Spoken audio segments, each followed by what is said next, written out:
Welcome to Real Estate Therapy, Episode 3. Woo, crazy. Third time. Shout out to my boy, K-Mac Productions. Love you, man. K-Mac brought the donuts today. Shout out K-Mac. Thank you. So what are we talking about today? Taxes. Property taxes. Oh, gosh, they're awful. An increase of value has been crazy. Wife and I opened our property taxes. We bought our place 2 years ago, and the increase that the county has deemed is 45%.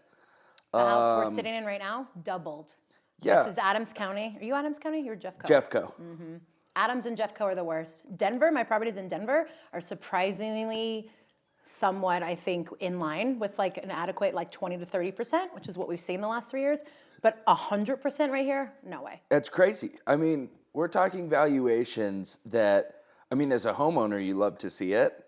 But as a taxpayer, you're like, oh shit, right? Mm-hmm. A lot of people that are on fixed incomes, some of their property taxes are going up $200 to $500 a month. A month. That's absurd. It's just my wife, myself, and a 9-pound dog.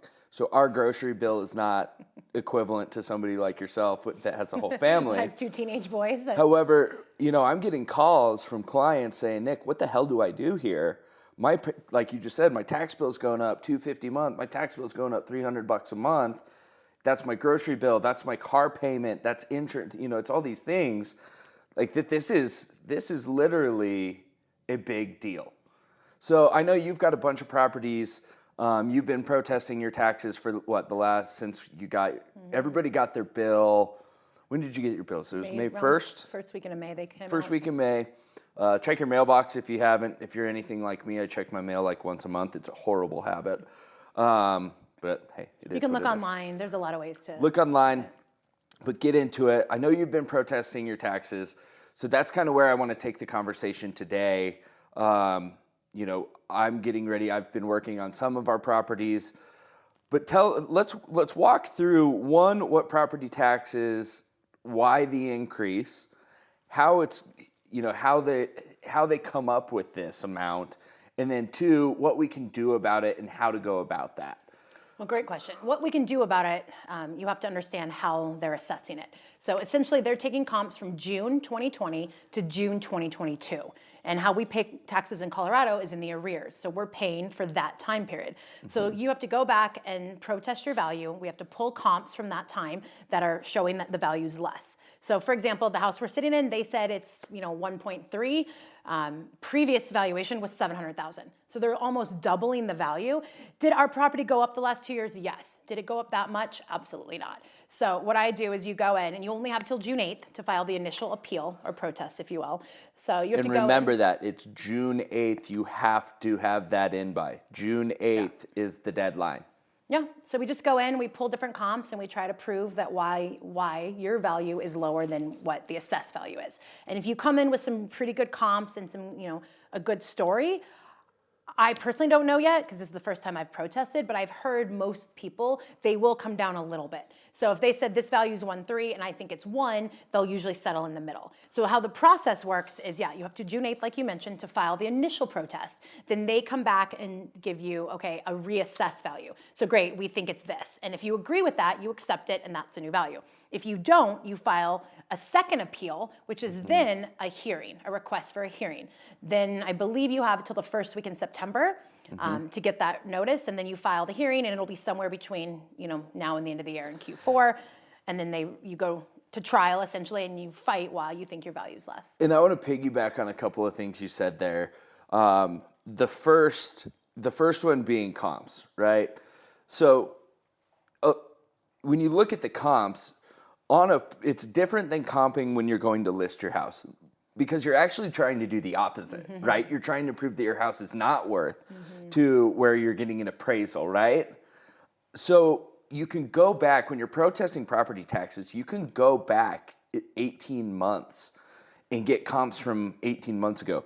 But if you think back, our market was still crazy 18 months ago, maybe even higher than People it is are today. overpaying cash, yeah. So another thing on top of comps is if you have an appraisal in the last 18 months or 2 years that shows that the property's lower than the value that you just got in the mail, use that. Hey, here's a licensed appraiser said that it's worth less than what you're saying it. So use that. The second thing I want to talk about is your initial appeal. So many times, I get calls. I protest my property taxes every time I get them. I know it's a hot topic right now because everyone's have gone up so drastically. But I'm in the habit of I protest every property that I have every time I get them. That's just the crazy person in me. Like, I'm the guy that shops my insurance every month or every year and as well. You got a lot of crazy in you. I've got a lot of crazy in me. But so I protested every year. So many people say, hey, Nick, I protested them and I got declined. Or, they said, nope, your value is what it is. And they give up. They don't do the second formal appeal. So one thing I want to point out is how important it is not to just take the initial assessment of your value and say, oh, they declined it. Because there are more options and there are other steps that you can take, like you said. And trust me, these counties do not want to be dealing with the thousands of people that are going to be protesting their taxes. It's going to be interesting to see how this plays out.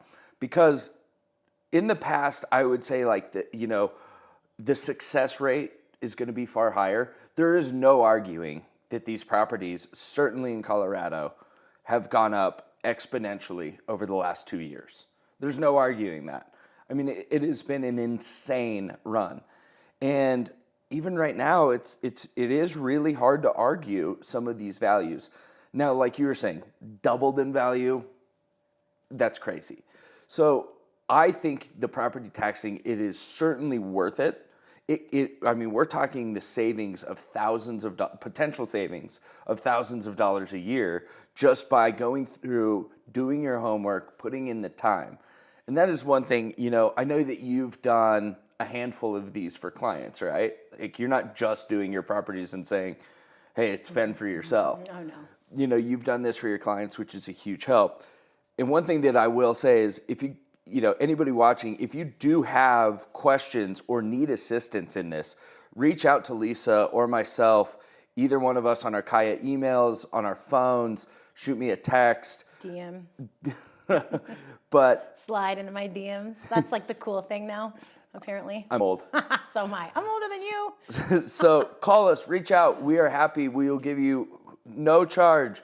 We'll give you, assistance, talk you through it. We can walk you through how to do this and how to save thousands of dollars because this is real. It's going to affect a lot of people. And with inflation already making affordability of everyday life hard, the last thing we need is property taxes going up more money. Everybody is already, pinching pennies, and the property taxes just hurt worse. I know. I think it's important to note, too, that if you're still renting, this additional fee is just going to get passed on to the renters. Correct. So you're going to see rents, everything's going to go up a couple $100 in the next 12-month cycle. As soon as your lease is coming up, expect a pretty significant raise because with everything, as landlords, that just gets passed on to the tenant. So if you're still renting, it does. If you're renting, you're going to pay more per month, period. So guess what? You might as well pay your own mortgage instead of somebody else's. So if you're owning, call us, we'll help you fight it. If you're renting, call us and we'll help you be an owner. And I'll also help you fight it on the back end. Exactly. And that's so huge to think about too.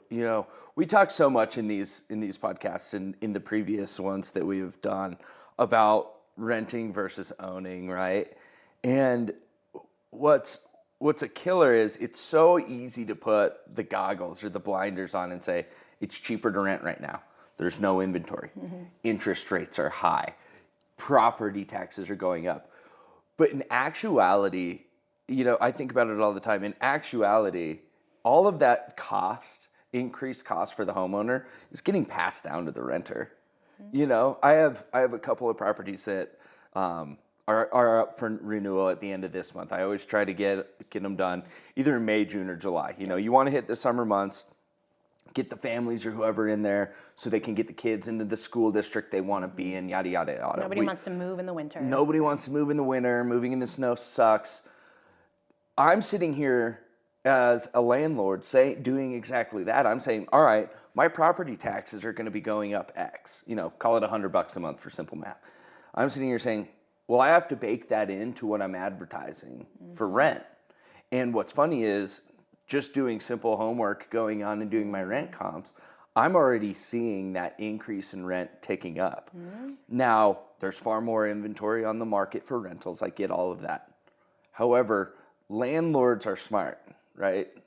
They're going to increase that rent. They're not going to take on that cost and say, hey, you know what? I'm going to actually take that less, the $100 less a month across my portfolio. They're not going to do that. We already increased rent $100 to almost double. So Right. that already increased, and now we have property taxes. So by next year's lease renewal cycle, you're going to be seeing, I think, a pretty significant increase. So it's a really good time to start thinking about buying. If I can get all my clients, especially like teachers, people that don't make a lot of money, into a property for less than they're paying in rent, then I mean, it's a no-brainer. Yep. And they can start building their own wealth and have something to show for that money you're paying every month versus just burning it like you are with rent. All right, so Lisa, you have already protested a bunch of your property taxes, correct? Walk us all through step by step, elementary level. How do I protest? I got this paper. My valuation is crazy. I got it in the mail. What do I do next? Walk me through it step by step, 6th grade level. Oh, so your normal level? Pretty much. Well, that's a good question. Give me an art easel with a crayon. All right, so essentially, and this is where having a realtor, a licensed agent can help because we have access to the data in the MLS that the average person doesn't on Zillow. The most important thing I look at, what we touched on earlier, is the actual appraised value of an asset, not what it's sold for. So in the timeline, June 2020 to 2022, everybody was paying over asking, right? Through appraisal gaps, people bringing cash. So if a home sold for $1 million and it was listed at $830, it probably appraised somewhere closer to $850. So I'm calling the agent, I'm getting appraisals. Yes, it's a lot of work, but I'm fighting for the actual value, not the closed comp. The closed comp is what the assessor's using. And I'm digging into the actual value, first of all. Okay, so step one then, again, making this elementary. Step one, you're taking this paper and you're saying, my property's not worth this amount. Correct. So your first step that you're taking is you're going directly and getting the information and trying to prove that the value of the home is not worth the value that's on my piece of paper from the county. Right. That's what you're doing? Yeah. So step one, essentially, yes. Let me back up. You go online, you fill out the protest. There's 3 boxes. Okay, what do you think your value's worth and why, and supporting data. So you figure out, I work backwards. I get the supporting data to reverse engineer what I think the property is worth.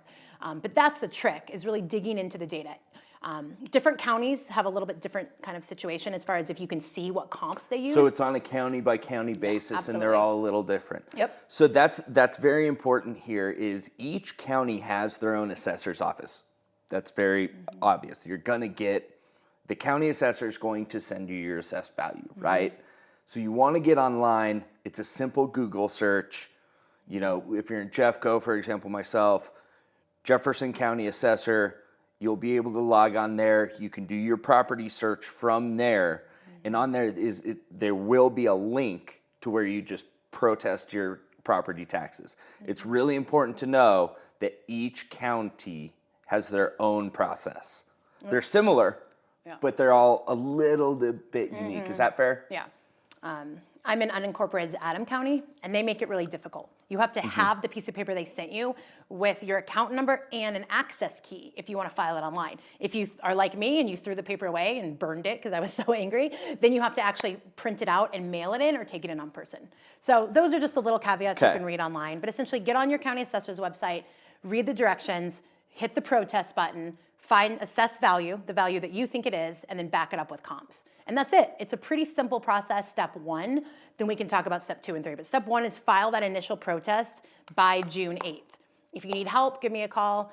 Pulling that data, I think, is really important because especially in that 2020 to 2022 window, so many things were closing over the value of the home. We have to show the value. And that is so important, guys, is everybody remembers the buying frenzy where astronomical amounts are being paid. I remember my wife and I offered on a property, and we offered 6 figures over asking price. and we weren't even in the top 10. So it's super important to remember that just because somebody paid that amount for that property, it does not mean that's the value of that property to the county, right? This is what's kind of backwards of all of this is when you're buying your property, right, or selling your property, we're going up and digging all the comps we can to make sure that we can get the highest value. So it's kind of backwards in the thinking of, hey, we're trying to prove that our value's less. But this is not purchasing a home. This is not devaluing your home It's not if you're looking to refinancing sell. your home. It's not refinancing your home. Important to note. This is important to note The assessed value that we're is not just the appraised fighting the value. assessed value with the county. That's it. And so, okay, now I've got my comps. I submitted it. I get a letter back or an email. Typically, it's a letter By September 1st. by September, and they say, no. Your value, Nope. we sent you your assessed value of $700,000. We believe your home. Thank you for the data, but your home's worth $700,000. Should I give up? No, never. Okay. No. What do I do next?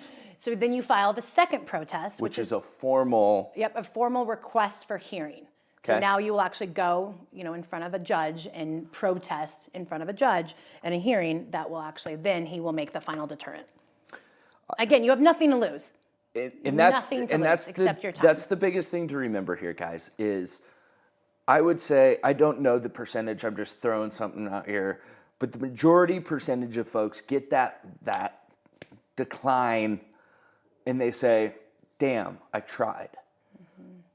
There is more you can do. It is worth the fight. It is worth the homework. It is worth the time. We're talking potential savings of thousands of dollars a year. And I will say it depends on the situation. In my experience, Adams County right now is ridiculously overvalued, overinflated. So I'm going to fight all of my Adams County properties and help my clients to the death. Like we will Yep. be in the hearings for sure. Denver County, I have to say, in my experience, has been pretty fair. So my Denver ones, I'm not fighting as much, but Adams County, absolutely. Jeffco, same thing. Jeffco's pretty been really inflated because high, of the yeah. mountains. Everybody was moving up there. Yep. Douglas County, again, we're seeing 30. The average was 30%. So if you're over that, I think you have a good chance to fight. If you're under that, you're probably going to lose. And I actually have one client that wanted to fight, and their value was under what I thought it was. And I told them to keep their mouth shut because they could actually increase the value if you fight it. So it's a fine line, but it's a case by case situation. And so, guys, again, we're here to help, not just help you buy, sell, invest in real estate. Call us, email us, text us, DM us on any of our social outlets, LinkedIn, Instagram, whatever. We will help, no cost. Let us get in front of this for you guys. Let us help you save money. Let us be an advocate for you and your wallet. Thanks. I think that the property taxes is the biggest issue in real estate right now. But wrapping that up, I think that it is a very important one, and we need to educate and empower, because we're talking savings of thousands of dollars. So moving on, I want to talk about a few things just in real estate in general right now. Some good, some bad, right? Good, the bad, the ugly, baby. Real estate therapy. It's been a quote unquote kind of slow-ish market. K-Mac and I were talking this morning just about travel. And he asked me, he said, any summer travel plans? And I said, no, I don't. Because typically my wife and I travel in the winter because that's our kind of slower time. Right? And I said, no, this is our busy season in real estate. And so then that got me thinking to you and I's conversation this morning about Airbnb's down. You've got an Airbnb.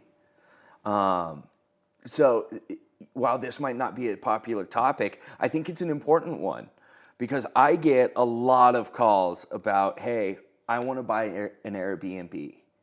I want to buy a property that I can use, a second home that I can split time in.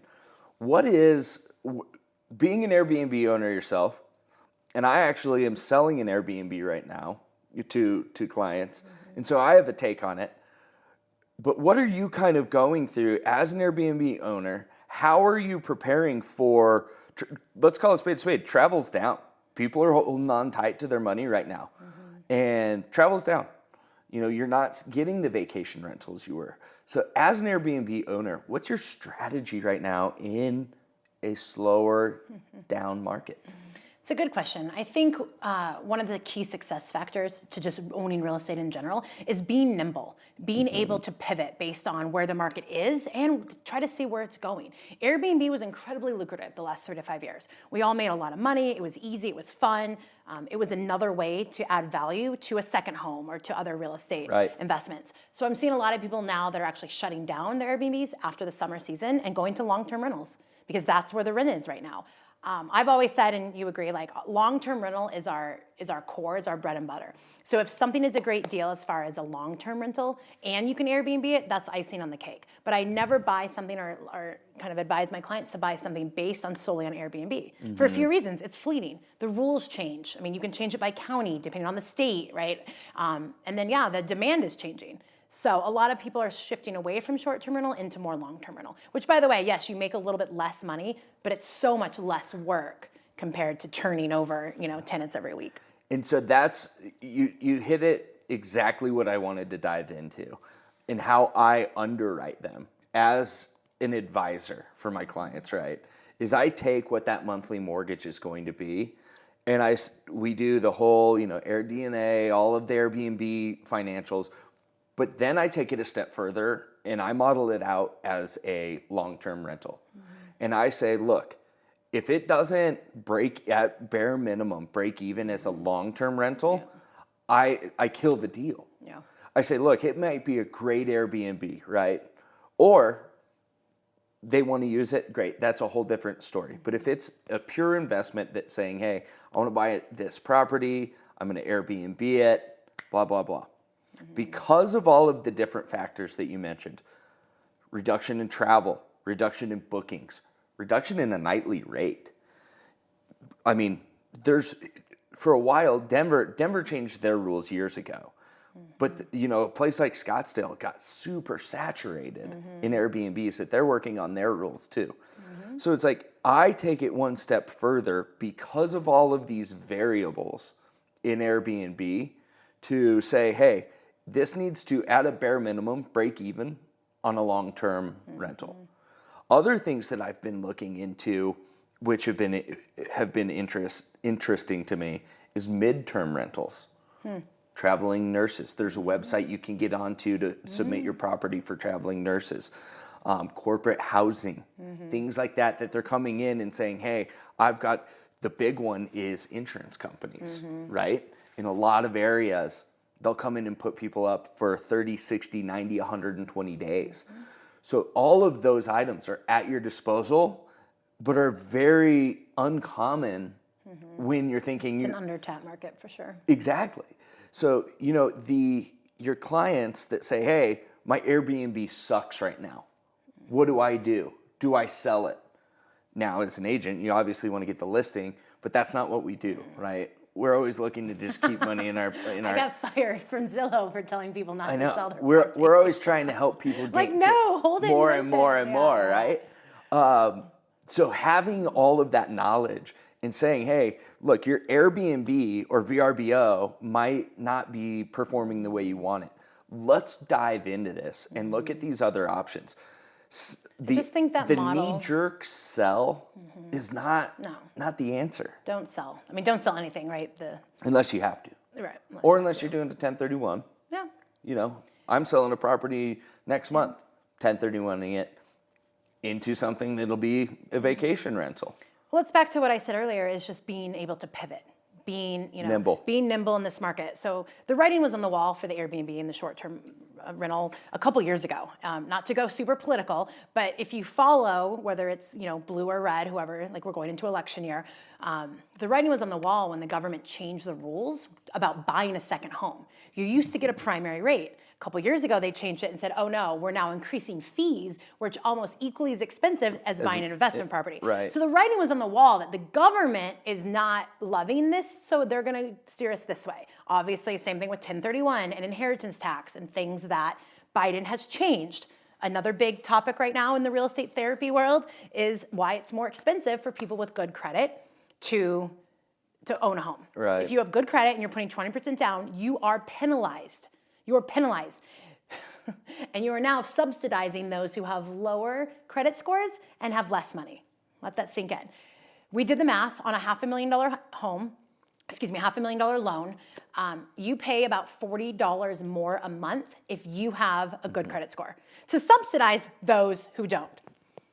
Regardless of how you believe or how you vote, that doesn't work for me as an owner and a landlord and an investment advisor. That I'm not doing that. So yeah, we have workarounds, but the point is the writing's on the wall. We're going into an election year. Depending on whichever way we go, I'm going to change my strategy. So being nimble, having a really great investment advisor. I mean, we talk all the time about being comprehensive asset managers. It's more than just buying or selling a piece of property, long-term, short-term rental. You can't just say, this is what I'm doing. You have to stay 2 or 3 steps ahead of the political landscape, of what's going on in the market. Obviously, rates, but rates are kind of the tail of the dog, honestly, to what's really happening. So getting ahead of the micro and macroeconomics, I think, is super important. I agree. And I think the key word here, just in real estate investing in general, that you talked about was nimble and being able to pivot, right? Is my strategy today will almost guaranteed be different than my strategy 6, 12, 18, 24 months, right? My strategy is constantly changing. It's constantly evolving. Yeah, you're going to need a bigger house because you're going to have a baby. We'll see. But it's Dre, that's for you, girl. but in real estate, like, it's constantly changing, right? And that's the biggest thing. Like, I talk to my clients all the time. You know, I have clients that have become such good friends, right? That, you know, we started with one house that has turned into a portfolio of, you know, 5, 10, 15, 20 doors. You know, one client over 50 doors in 3 years. Like, these clients become friends. You're talking to them all the time, strategizing. And what's funny is, you know, one of my clients and I were actually talking about this just recently, and this is to the point of being nimble and able to pivot. We had bought him so many of a certain asset class type, and that's all I was preaching at the time, is we were getting cheap debt, we're buying them, the numbers worked, they all increased in value. What have we done the last year and a half? We've sold all of them. We've 1031 in a different asset into class. a different asset class. Same thing with Arizona. We took a lot of clients there, made a bunch of money, got out before global warming. So it's really funny to talk, just talking strategy with, you know, it's constantly evolving. And, you know, right now it's so hard. You know, there's so much negativity in the market, in the world, in everything. Everybody wants to just, God, I can't even watch the news anymore. You know, there's just so much negativity. It's like, the one thing in real estate, there's always a deal. There's always something that's a good deal. Where are you seeing those deals right now? You mentioned flipping earlier. Is that back on the table? You know, I've got a couple of clients and a couple of friends that are doing well in the flips. You know, I've been getting texts from all of those, you know, kind of we buy ugly houses type shit. Wholesalers. Yeah, wholesalers. Send me all of your, you know, distressed properties. We'll pay cash. You know, so yes, I am. I think it's more active because there's actual deals to be had if you have cash. I think that, you know, hard money lenders have kind of got a bad rap for years. You're starting to see a lot more hard money because the interest rate disparity isn't so high anymore. You know, so where am I seeing deals? I'm seeing a lot of deals. I like a lot of stuff. You know, I'm in the development game a little bit. I'm finding some pretty good deals on land.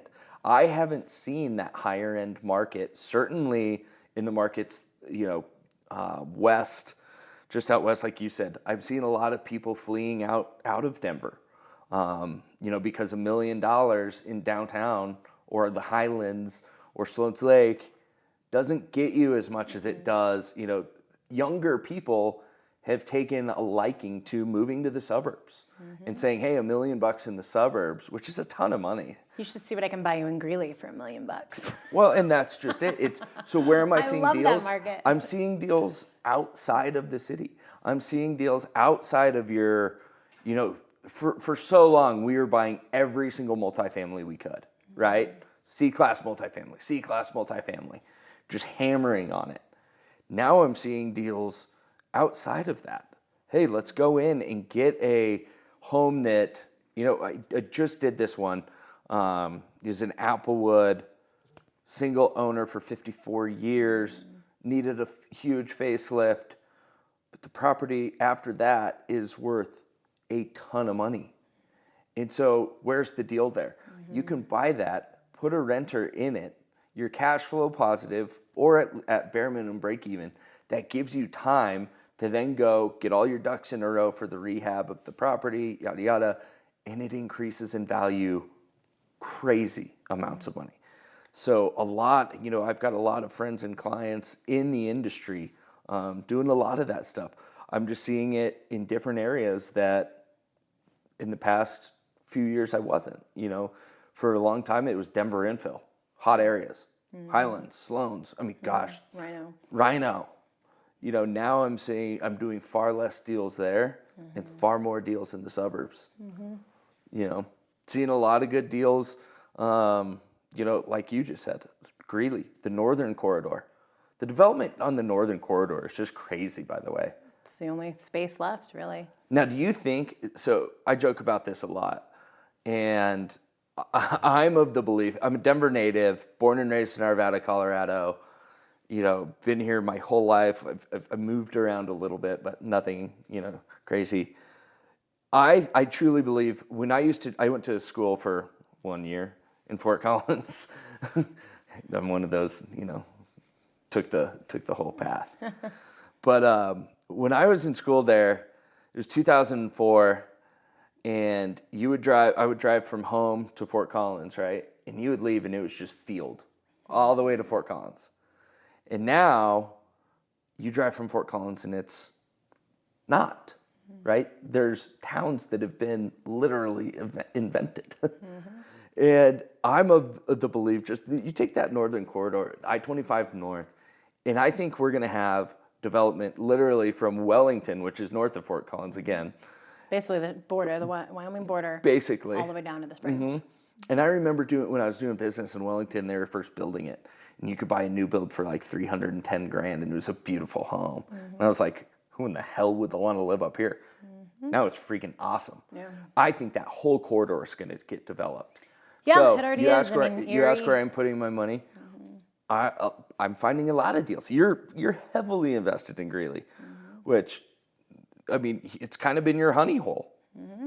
So it's just a good price point. It's a good cash flow model for people that only have less than $100,000 for an investment, right? Obviously, the house hacking primary game is different, but for an investment property, you can get a duplex for $375,000, and I'm getting $3,000 in rents. That's the closest rent ratio that I've seen in the state in the last pretty much since COVID. See, and that's what I'm talking about. There's always a deal, and why is that?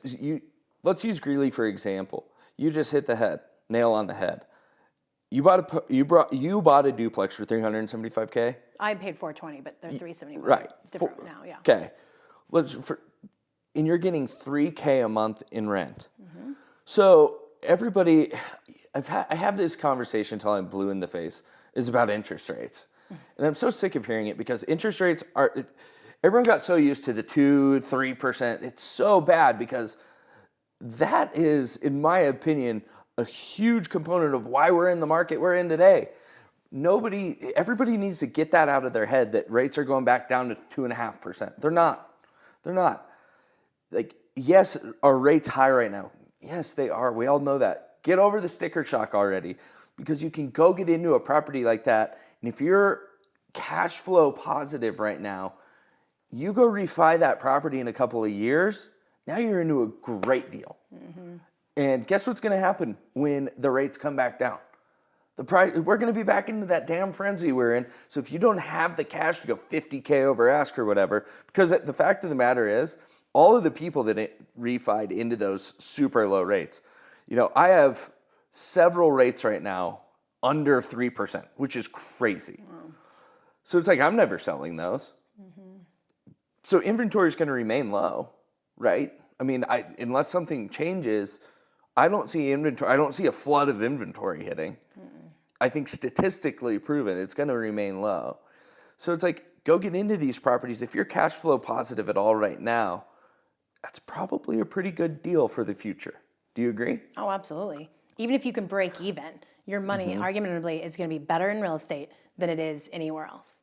Right. And that's my favorite conversation. See, and again, you know, I need an art easel to even understand property taxes. I don't get the stock. I'm not an expert in the stock market or anything like that.